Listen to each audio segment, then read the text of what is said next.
के साथ इस वक्त की सबसे बड़ी खबर दर्शकों को बता देते हैं रायपुर से, जहां कोयला घोटाले में बड़ा अपडेट आया। जयप्रकाश मौर्य आरोपी बनाए गए।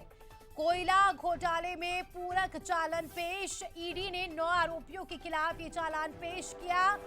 रानू साहू के पति है आईएएस जयप्रकाश मौर्य। पूरक चालान में कई बातों का भी खुलासा हुआ है। जयप्रकाश मौर्य रानू साहू के साथ मिलकर इस घोटाले का काम करते थे। 570 करोड़ की वसूली की गई थी।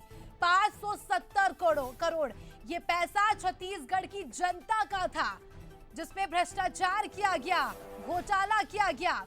ईडी ने 50 करोड़ की संपत्ति इनकी सीज कर दी है और लगातार इस घोटाले पर एक्शन लिया जा रहा था। तो जयप्रकाश मौर्य आईएएस ऑफिसर है, अधिकारी है, और देखिए किस तरह का काम उन्होंने किया है। कोयला घोटाले के आरोपी बनाए गए जयप्रकाश मौर्य। रानू साहू जो कि उनकी धर्मपत्नी है, रानू साहू के साथ मिलकर उन्होंने इस घोटाले में काम किया। तो छत्तीसगढ़ से इस वक्त का सबसे बड़ा अपडेट सबसे पहले बंसल न्यूज पर आपको बता रहे हैं। तो देखिए लगातार बंसल न्यूज ने आपको पूरे घोटाले से जुड़ी पल पल की अपडेट दी और इस वक्त का सबसे बड़ा अपडेट यह है, जयप्रकाश मौर्य आईएएस ऑफिसर छत्तीसगढ़ में कोयला घोटाले के आरोपी बनाए गए। रानू साहू उनकी पत्नी, जिनका नाम भी इस घोटाले से जुड़ रहा था। रानू साहू के पति है। बताया जा रहा है कि दोनों पति पत्नी मिलकर इस घोटाले में संलिप्त थे। 570 करोड़ का ये घोटाला था, जिसको लेकर ईडी लगातार जांच कर रही थी। हमने देखा कितने सारे लोगों को पकड़ा, जिस पर भी डाउट हुआ उसे पकड़कर पूछताछ की गई। लगातार ईडी पूछताछ कर रही थी, ईडी के ऑफिसर्स पूछताछ कर रहे थे और एक बड़ा अपडेट सामने आया है। आईएएस जयप्रकाश मौर्य कोयला घोटाले में संलिप्त पाए गए, आरोपी बनाया गया। हो सकता है और भी खुलासे हो, क्योंकि इन्हें तो आरोपी बताया गया है।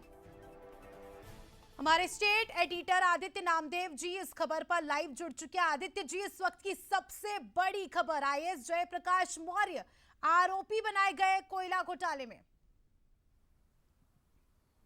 बिल्कुल, देखिए एमडी माटी कला बोर्ड फिलहाल के रूप में पदस्थ हैं। वो कई जिलों के कलेक्टर रह चुके हैं और रानू साहू के पति हैं ये जयप्रकाश मौर्य। 2010 बैच के आईएएस अधिकारी हैं और निश्चित तौर पर देखिए रानू साहू का नाम जैसी कोयला घोटाले में आया था, ये माना जा रहा था कि देर सवेर ये भी आरोपी बन सकते हैं। उसमें साफ तौर पर लिखा है कि रानू साहू के साथ मिलकर काम करते थे। पूरक चालान में 9 लोग जो आरोपी बने हैं, उसमें सबसे बड़ा नाम है आईएएस जयप्रकाश मौर्य का। इसके अलावा पीयूष भाटिया जो लॉयर हुआ करते थे, एडवोकेट हैं, उनको भी इसमें आरोपी बनाया गया है। पूर्व कोषाध्यक्ष रहे कांग्रेस पार्टी के माफ कीजिएगा राम गोपाल अग्रवाल, उनको भी यहां पर आरोपी बनाया गया है। तो ये बड़ी खबर है, 9 लोगों को एडिशनल इसमें आरोपी बनाया गया और उसमें सबसे बड़ा नाम आईएएस जयप्रकाश मौर्य का। मतलब 3 आईएएस रडार पे हैं। 2 आईएएस जेल में है, समीर विश्नोई जेल में है, रानू साहू जेल में है। अब आईएएस जयप्रकाश मौर्य के खिलाफ अगर चालान प्रस्तुत कर दिया गया तो ये बहुत आगे बहुत साफ बता रहा है कि आज नहीं तो कल जयप्रकाश मौर्य भी जेल की सलाखों के पीछे हो सकते हैं। बड़ी खबर है छत्तीसगढ़ के लिहाज से,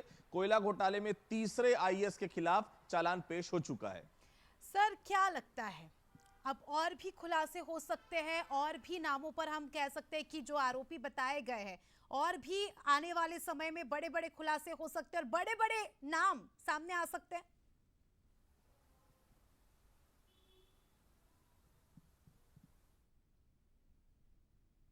चलिए, शायद उन तक आवाज नहीं पहुंच रही, लेकिन देखिए जानकारी दी है आदित्य नामदेव जी ने, छत्तीसगढ़ के स्टेट एडिटर है, और उन्होंने बताया है कि किस तरह से लगातार इस घोटाले की जांच चल रही थी और रानू साहू के साथ मिलकर जयप्रकाश मौर्य, जो कि उनके पति ही है, इस घोटाले में उनके खिलाफ चालान पेश किया गया।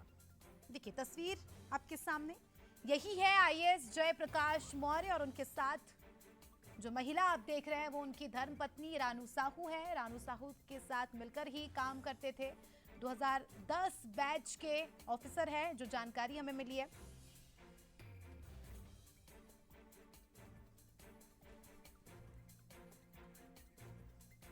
तो छत्तीसगढ़ से इस वक्त का सबसे बड़ा अपडेट आपको बता रहे हैं, 570 करोड़ का कोयला घोटाला।